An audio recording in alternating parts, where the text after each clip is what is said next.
வணக்கம் தோழர்களே. எழுத்தாளர் பிரபஞ்சன் எழுதிய காணாமல் போனவர்கள் சிறுகதையை தான் இன்னைக்கு உங்ககிட்ட பகிர்ந்துக்க போறேன். இந்த கதையை படிச்சு முடிக்கும் போது எனக்கு சில தாக்கங்கள் ஏற்பட்டது. என்னுடைய பழைய பள்ளி நினைவுகள், என்னுடைய நண்பர்கள், பிரிஞ்ச நட்புகள் அப்படின்ற எல்லாத்தை பத்தியான அபிப்பிராயம் எனக்கு இன்னைக்கு மாறிக்கிட்டே இருந்துச்சு. உங்களுக்கும் இந்த கதையை கேட்டு முடிக்கும் போது அப்படிப்பட்ட சம்பவங்கள் ஏற்படும் அப்படின்றத முழுசா நம்புறேன். என் பேர் கிருஷ்ணமூர்த்தி. நான் பாண்டிச்சேரியில் இருக்கேன்.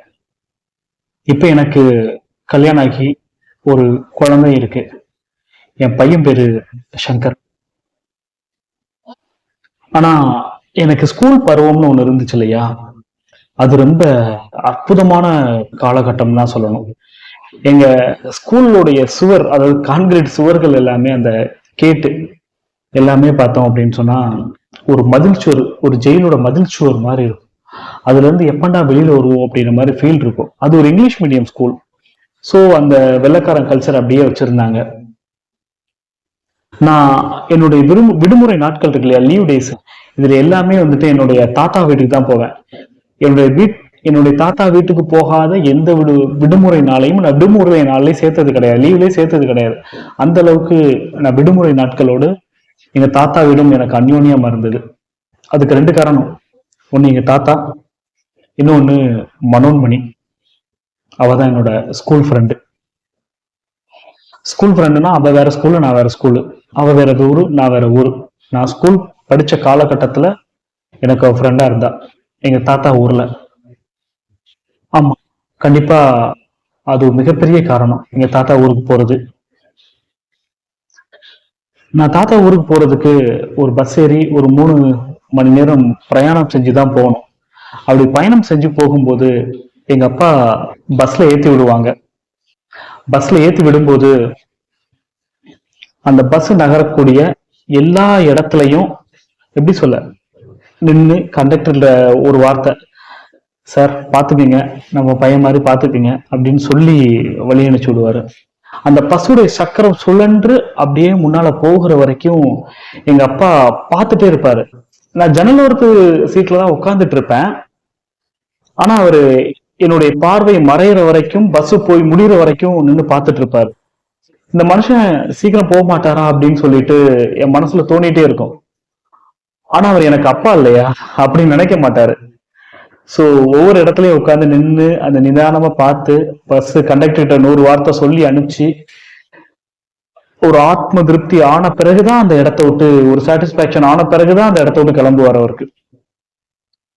எங்க தாத்தா ஊருக்கு போகும்போது ஒரு செம்மண் காடுது, கடலை, அதுக்கப்புறம் எப்படி சொல்ல, பூவரச மரங்கள், நிறைய எண்ணெய் வித்து இதெல்லாம் வளர்ந்து கிடக்கும். போகும்போதே அந்த வயலுடைய வாசனைகள் எல்லாமே மூக்க தொலைக்கும். அப்படியே பார்த்துட்டே ரோட்டை பார்த்துட்டே போவேன். கண்டக்டர் ரெகுலரா நான் போறதுனால என்ன ரொம்ப பழக்கம் பிடிச்சி வச்சுப்பார். போகும்போது பேசிட்டே இருப்பார், எனக்கு கரெக்டா இறக்கி விட்டுருவாரு. நானும் அங்க போனதும் பாட்டி வீட்டுல போயிட்டு என்னோட அந்த பைய தூக்கி போட்ட அடுத்த நிமிஷம் என் சேக்காளி, அதாவது என் ஃப்ரெண்டு வீட்டுக்கு போயிடுவேன், மணி வீட்டுக்கு போயிடுவேன். மணி வீட்டுக்கு போன உடனேயே அவங்க பாட்டி சொல்லுவாங்க, ஏட்டி மனோன்மணி, உன் ஃப்ரெண்டு வந்திருக்கான் பாரு உன்னை பாக்குறதுக்கு அப்படின்னு சொன்னதும் அவன் குதியாட்டம் போட்டுட்டு வந்துடுவா. பெரும்பாலும் சாப்பாடு அன்னைக்கு அவங்க வீட்டுல தான் இருக்கும் நான் போயிட்டேன் அப்படின்னு சொன்னான். நல்ல கனத்த தோசை. எவ்வளவு பெரிய வீரனா இருந்தாலும் அந்த 2 தோசைக்கு மேல அவனால சாப்பிட முடியாது, அந்த அளவுக்கு இருக்கும். ஒரு கனத்த தோசை, ஆனா பஞ்சு மாதிரி அப்படி கையில புடிச்சுக்கலாம். அதுக்கு மேல கொஞ்சம் எண்ணெய், ஒரு லேயரு, அதுக்கு மேல பொடி, அதுக்கு மேல எண்ணெய் தாராளமா விட்டு அப்படி கொடுப்பாங்க. செம்ம டேஸ்டா இருக்கும். நான் வர்றதுக்கு 2 காரணம் சொன்னேன் இல்லையா, 3வது ஒரு காரணம் இந்த தோசை. மனோன்மணி பாட்டி வீட்டு தோசை, அதுவும் ஒரு காரணம் தான். மனோன்மணி எப்படின்னு சொன்னா ஒரு ராணி மாதிரி. அவ இருந்த இடத்துலயே எல்லா வேலையும் வாங்கிடுவா. நாங்க விளையாட போகும்போது என்னோட பாட்டியா இருக்கட்டும், அவங்க பாட்டியா இருக்கட்டும், அவ்வளவு குறை சொல்லுவாங்க. டே ஓடாத, கீழே விழுந்துருவேன், சைக்கிள்ல போகாத, கீழே விழுந்துருவேன், நிக்காத, அங்க உட்காராத, இங்க உட்காராத, மரத்து மேல ஏறாத, கீழே விழுந்துருவேன், காலை ஒடிச்சுக்குவேன், சைக்கிள் ஓட்டாத, அடிக்கடி பட்டுரும், கிணத்துக்கு போகாத, உள்ள ஒண்ணு செத்துக்கிட்டு போயிருவேன். அப்பெல்லாம் எனக்கு தோணுன வார்த்தைகள் எல்லாமே, இந்த கிழங்களுக்கு எப்பவுமே இந்த எப்படி சொல்ல எங்களை பத்தியான பயங்கள், கீழே விழுந்து செத்து போயிடும், எதுக்கு இவ்வளவு நெகட்டிவா யோசிக்கணும் அப்படின்னு நினைப்பேன். அப்புறம் காலம் மாறும்போது நானும் புரிஞ்சுக்கிட்டேன். சரி, இப்ப கதைக்குள்ள வரேன்.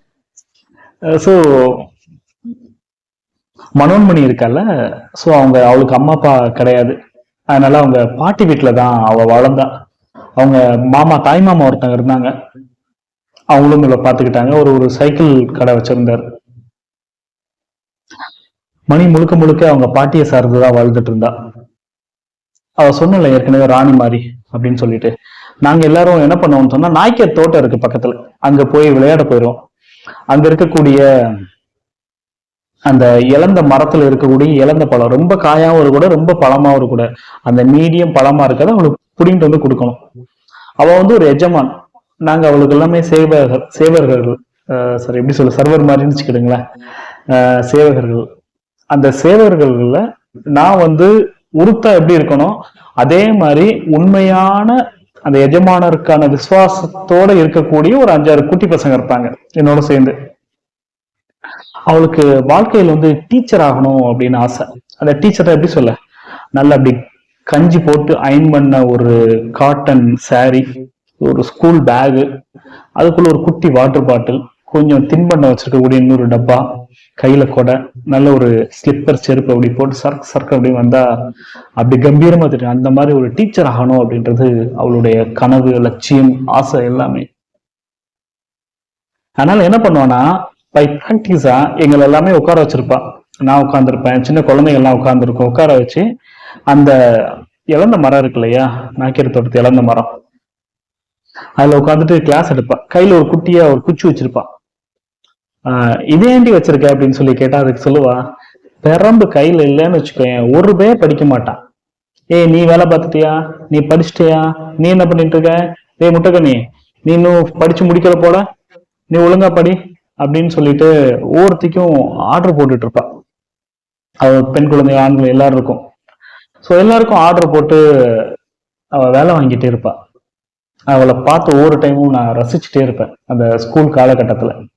இன்னமும் அது என் நினைவுகளை விட்டு போகல.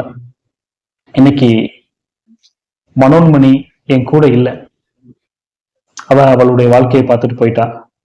நான் என்னுடைய வாழ்க்கையை பார்த்துட்டு இங்கே இருந்துட்டேன். இன்னைக்கு என் பையன் ரொம்ப தொல்லை பண்ணான். அப்பா பொருட்காட்சி போட்டிருக்காங்கப்பா வாப்பா அப்படின்னு சொல்லிட்டு. போன டைமே சொன்னப்பா, பொருட்காட்சி போட்டா கண்டிப்பா கூட்டு போறேன்னு சொல்லிட்டு என்னை கூட்டிட்டே போகலப்பான்னு சொன்னான். சரி, இவ்வளவு சொன்னதுக்கு அப்புறம் பையனை கூட்டு போக முடியாம போயிடக்கூடாது அப்படின்னு சொல்லிட்டு, பெரிய ஆசை ஒண்ணும் கிடையாது அவனுக்கு, பொருட்காட்சி தான் போன கூட்டு போகலாம் அப்படின்னு சொல்லிட்டு போயிட்டேன். பொதுவா அந்த காலகட்டத்துல திருவிழாக்கள் அதிகமா இருக்கும், மனுஷங்க அதிகமா கூடுறதுக்காக. இப்ப மனிதர்களை கூட்டமா பாக்குறதுக்காக தான் இந்த பொருட்காட்சி போடுறாங்கன்னு சொல்லிட்டு நான் மனசுல நினைச்சுப்பேன். அப்படி நினைச்சுதான் நானும் என் பையனை கூட்டிட்டு பொருட்காட்சிக்கு போனேன். அங்க எப்படி சொல்ல, மக்கள் அப்படி ஜன கூட்டம் அப்படி அழமோதுது. அந்த டெல்லி அப்பளத்தை இவ்வளவு பெருசா புடிச்சுக்கிட்டு, குழந்தைகள் சாப்பிடக்கூடிய அழகு, பெரியவர்கள் அங்கங்க நின்றுட்டு வேடிக்கை பார்க்கறது, சின்ன குழந்தைகளை கையில தாங்களா புடிச்சுக்கிறது, அது எல்லாத்தையும் ஒவ்வொரு இடத்துலயும் இந்த மனுஷனை ரசிக்கிறதுன்னு ஒரு வேலை இருக்கு இல்லையா, அதை அந்த இடத்துல தான் போய் பார்த்து ரசிச்சுட்டு இருந்தேன். அப்போ பொம்மை நாட்டம் போட்டுட்டு இருந்தாங்க ஒரு இடத்துல. அத சங்கர் நின்று, என் பையன் சங்கர் நின்று வாட்ச் பண்ணிட்டு இருந்தான். அவனுக்கு ரொம்ப பிடிச்சு போச்சு. அங்க இவர் செய்கையில் இப்படி செஞ்சுட்டு அந்த சைடு பின்னால ஒரு சவுண்ட் விடுவாரு. அந்த நகைப்பும் சரி, அந்த விளையாட்டும் சரி, அவனுக்கு ரொம்ப ஆர்வமாயிடுச்சு. அங்கே நின்று பார்த்துட்டு இருந்தான். அப்போ ஏதோ ஒரு உருவம்,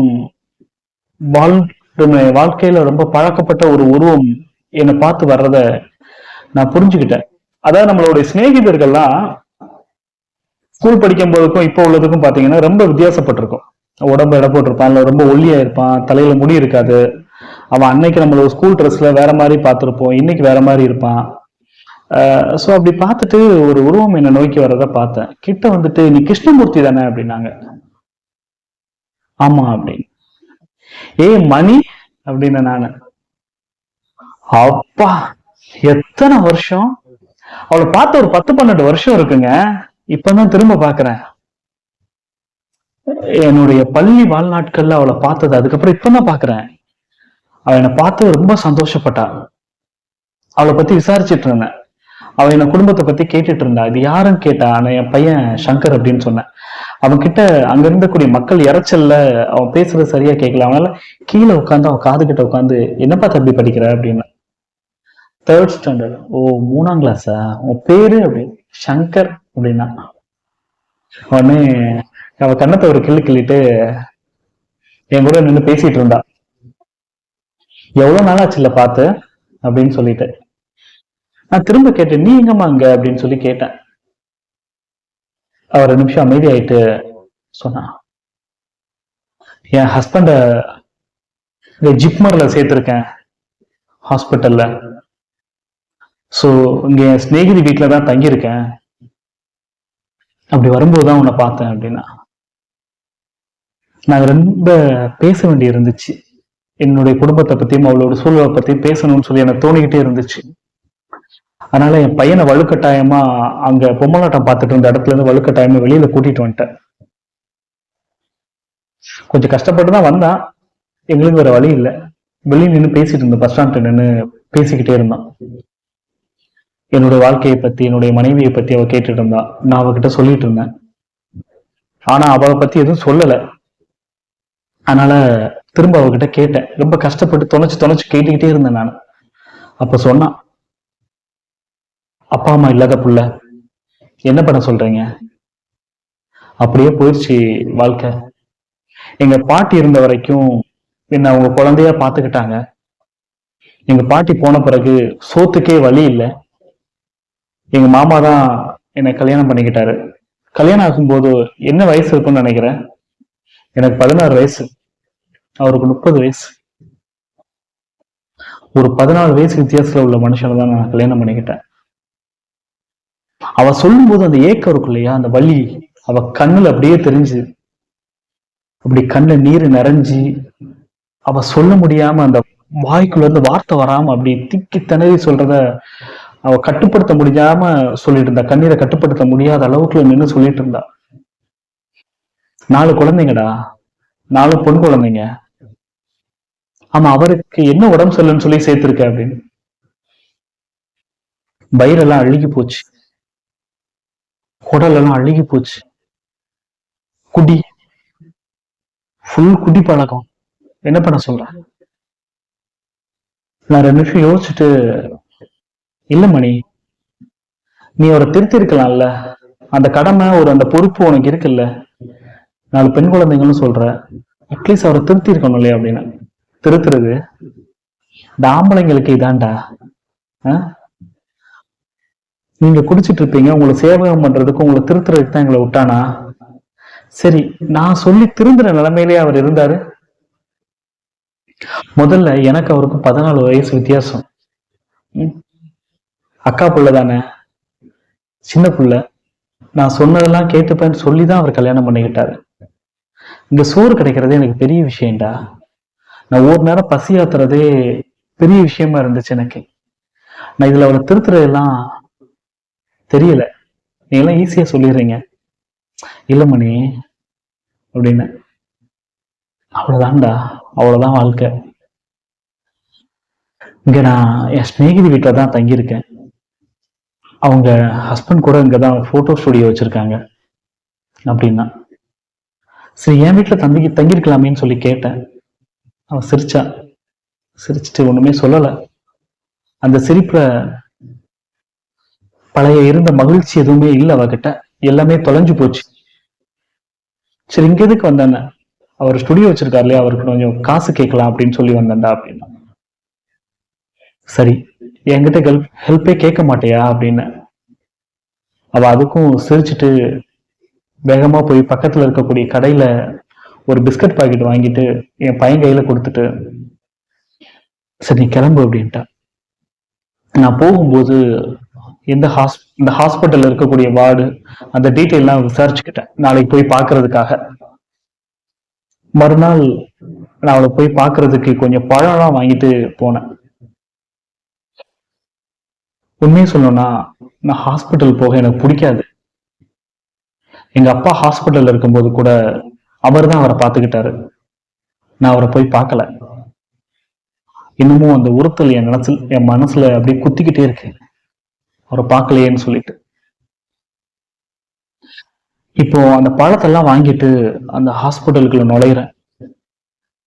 எப்படி சொல்ல, உடம்புல சதைகளே இல்லாம எலும்புக்கு மேல ஏதோ ஒட்டி வச்சிருந்தா எப்படி இருக்கும், அப்படிதான் இருந்தாரு அந்த மனுஷன். அவரை பார்க்கும்போது மீண்டும் எனக்கு பழைய நினைவுகள் எல்லாமே வந்துருச்சு, அந்த ஸ்கூல் டைம்ல உள்ள நினைவுகள் எல்லாமே. அப்ப நான் மணிக்கு கிளாஸ் சொல்லி கொடுத்துட்டு இருப்பேன். மணி எப்படி எங்களுக்கு சொல்லி கொடுத்தாலோ அது மாதிரி அவளுக்கு சொல்லி கொடுத்தேன். ஏன் அப்படின்னா அவளுக்கு அடுத்த வருஷத்துல இருந்து இங்கிலீஷ் மீடியம், அதாவது ஆங்கில பாடம் உண்டு கட்டாயம் அப்படின்றதுனால அவளுக்கு இங்கிலீஷ் சொல்லி கொடுக்க சொல்லி அவ பாட்டி சொன்னாங்க. நானும் சில வார்த்தைகள் what is your name, what is your school name அப்படின்னு சொல்லி சொல்லி கொடுத்துட்டு இருப்பேன். அப்போ இன்னைக்கு ஞாபகப்படுத்தி பார்க்கிறேன். என்னை பார்த்து வக்கணம் காட்டுவா, சொல்லி கொடுத்து சொல்லி வக்கணம் காட்டிட்டே இருப்பா. இது இல்லாம அவகிட்ட இருக்க ஒரு குட்டி பூனை வந்து அவளை தொல்லை பண்ணிக்கிட்டு இருக்கோம். இந்த பூனைக்கு என்னடா பேரு அப்படின்னு சொல்லி கேட்பா. கேட்டுட்டு இருக்கும்போது கேட் அப்படின்னு சொல்லுவேன். கேட்டுனா சிஏடி கேட் அப்படின்னு சொல்லி கொடுத்துட்டு இருப்பேன். என்னடா இங்கிலீஷ் கேட்டு காட்டுன்னு பேர் வச்சிருக்காங்க, மியாவ் அப்படின்னு சொல்லி வச்சிருக்கலாம்ல அப்படின்னு சொல்ல. நாய்க்கு டாக் அப்படின்னா பொம்மு அப்படி வச்சிருக்காங்கல்ல அப்படின்னு சொல்ல. இப்படி எங்களுடைய பாலிய நினைவு, எப்படி சொல்லுங்க, பள்ளி காலத்து நினைவுகள் எல்லாத்தையும் அவரை பார்த்த உடனே எனக்கு வந்துச்சு. ஏன் அப்படின்னு சொன்னா அவர் தான் என்ன சைக்கிள்ல ஏத்தி அவங்க வீட்டுல இருந்து எங்க தாத்தா வீட்டுல கொண்டு போய் விடுவாரு. அப்படி ஒரு முறை படிச்சுட்டு இருக்கும்போது, ஆமா மணி என்ன படிச்சுட்டு இருக்க, நீ என்னமா சொல்லி கொடுத்துட்டு இருக்க அப்படின்னாரு. இங்கிலீஷ் சொல்லி கொடுத்துட்டு இருக்க அப்படின்னா. அவ என்ன இங்கிலீஷ் படிச்சு கிழிக்கவா போறா அப்படின்னு சொன்னாரு. நான் ஒன்னும் சொல்லல. ஆனா அவர் வர்றதுக்கு முன்னே அவருடைய பீடி வாசனை வந்துடும். அந்த காலத்துல அவர் அப்படிதான் இருந்தாரு. அப்புறம் என்ன சைக்கிள்ல கொண்டு போய் எங்க பாட்டி வீட்டுல இறக்கி விட்டுட்டாரு. அந்த மனுஷனை தான் இன்னைக்கு பாக்குறேன். அப்படி திடகாரத்தனமா இருந்த மனுஷன் இன்னைக்கு ஓடி ஒட்டஞ்சு, அப்படி எப்படி சொல்ல, ஒரு வெறும் எலும்பு கூடு மட்டும்தான் இருக்கு, அதுக்கு மேல ஏதோ சதை ஒட்டிட்டு இருக்க மாதிரி இருக்கு.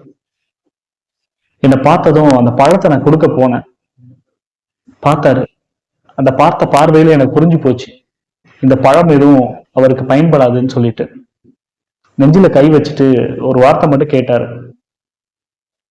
உங்க தாத்தா இறந்த பிறகு நீ வரவே இல்லைல்ல ஊருக்கு அப்படின்னாரு. அப்படியே அமைதியா இருந்தேன் நானு. உடனே மனோன்மணியை கையை காமிச்சு அப்படின்னாரு.